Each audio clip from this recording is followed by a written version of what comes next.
How has the disability community evolved over time? Imagine a world where people with disabilities are seen as full members of society, not just as individuals needing help. Over the years, this vision has become more real. The disability community has changed a lot from being mostly isolated to fighting for rights and inclusion. In the past, many people with disabilities were kept in institutions or kept away from everyday life. They had little access to education or jobs, and society often saw them as different or less capable. In the 1800s, efforts began to change that. Schools for the deaf opened, and tools like Braille were invented to help blind people read and write. These steps gave people with disabilities more ways to communicate and learn. But even with these advances, discrimination was common.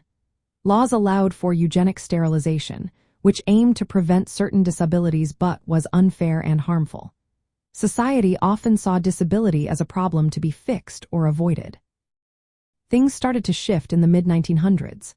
People with disabilities began organizing themselves to demand equal rights. They formed groups and pushed for laws that protected them. The Americans with Disabilities Act of 1990 was a big milestone.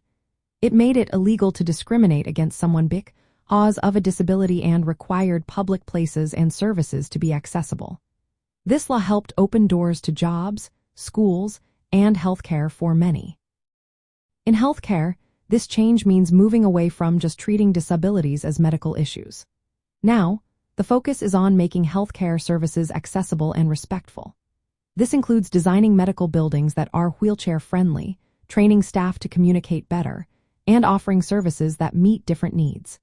Community integration has become a key goal, encouraging people with disabilities to take part in all parts of life, not just in special programs or institutions.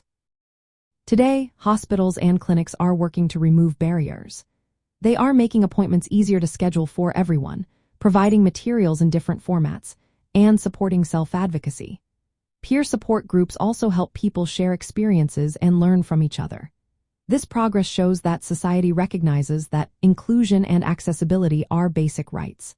The journey continues, with ongoing efforts to improve healthcare and community participation for all.